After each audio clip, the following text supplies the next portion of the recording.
You know what's weird about living in New York City is how many Australians you meet being here. Go to any bar in Manhattan and just kind of listen for a little while. You will hear the loud voice of an Australian guy just yelling about something. The thing about Australians is I think they travel like 6 months out of the year. These people are always on vacation. It's just like kind of what they do, I guess. My question, though, whenever I see these drunk Australian guys is if you're here, who's back in Australia? Like, being Australian. Who's holding down the culture back home?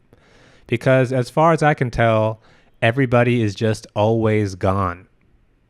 So, what kind of culture could you possibly have if nobody's even home? The question really is, what is the point of travel? And what's the actual value in doing this? Because if you think about it, there is kind of an asymmetry to international travel in the sense that some people get to travel and most people don't. So traveling, it really comes down to kind of two different groups. There is the seer, the traveler, person who's looking around, and then there's the seen. There's the local who's just there. They're kind of part of the show. The seer is in the audience and the seen is on stage. But the thing about traveling is that one of the reasons people want to travel to like faraway places is that they want to encounter people who don't travel.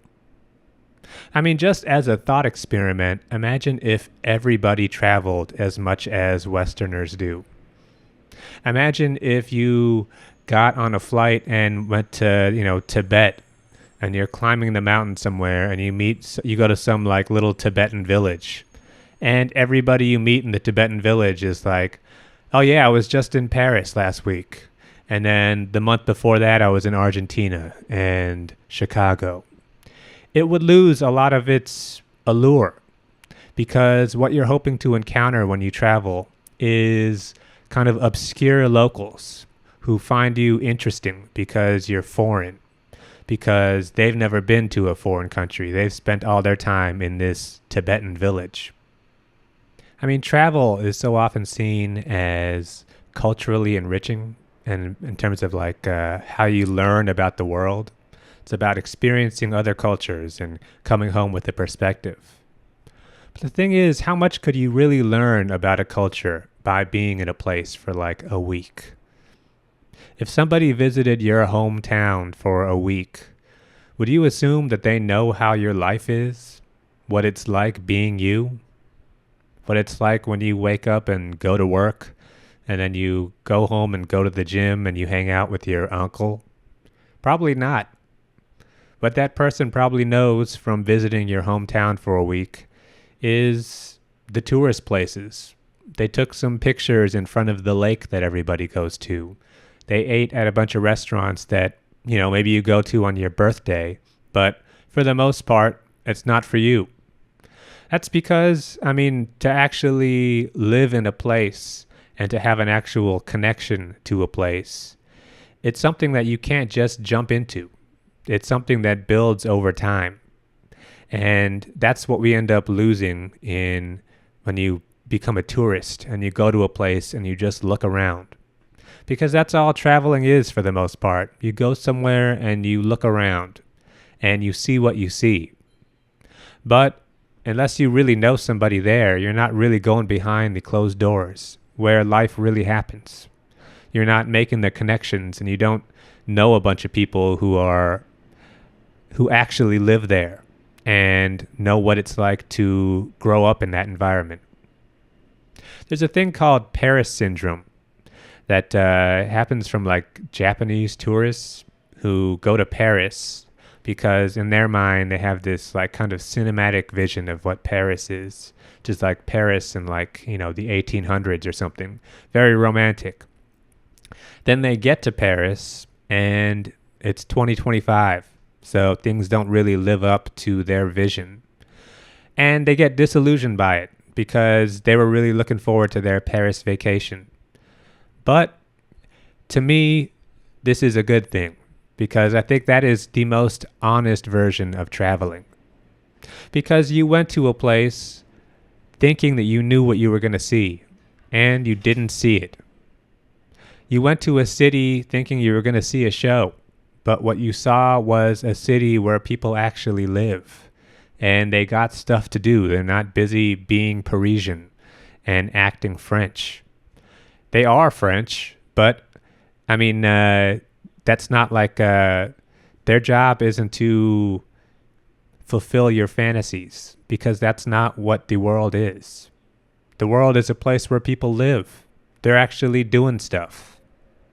So that's what traveling should be. It should be surprise. It should be the occasional disappointment because you went in going thinking you knew what you were going to see, and the world didn't cooperate, because that's how life actually works. My point is, if you want to travel, that's fine. Hopefully go in with an open mind and see what you see. Enjoy yourself. But if you don't want to travel, if you find it a bit exhausting and tedious, that's also okay. You have no obligation to get on a plane and go somewhere for a week where it's hot and you feel obligated to walk around all day and take pictures of stuff. If that sounds like fun to you, do it. But if not, it is totally okay to stay where you are. In fact, I think the people who do travel should thank you for not traveling, because it's the people who don't travel who make traveling interesting, who make it worthwhile at all, because the people who stay are the ones who create the culture.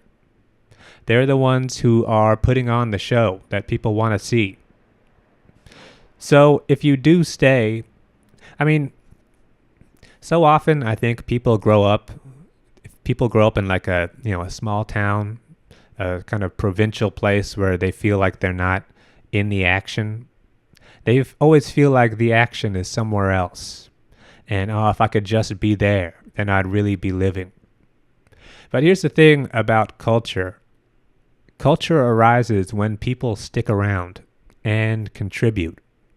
So no matter how boring it is you feel like your hometown is, if you make it interesting and you really have roots there and you try to contribute and everybody else does that, eventually it will become a place to go. Eventually you'll start developing connections and stories will arise from that place. Even if it feels like you're in the suburbs and it's just a bunch of strip malls and chain restaurants. If you make it a place, it will become a place. Grunge rock in Seattle. The, Summer of Love in San Francisco. These things happen because people try. People stick around and they make something happen. You don't have to go to Paris to see culture, because wherever you are, that can be culture.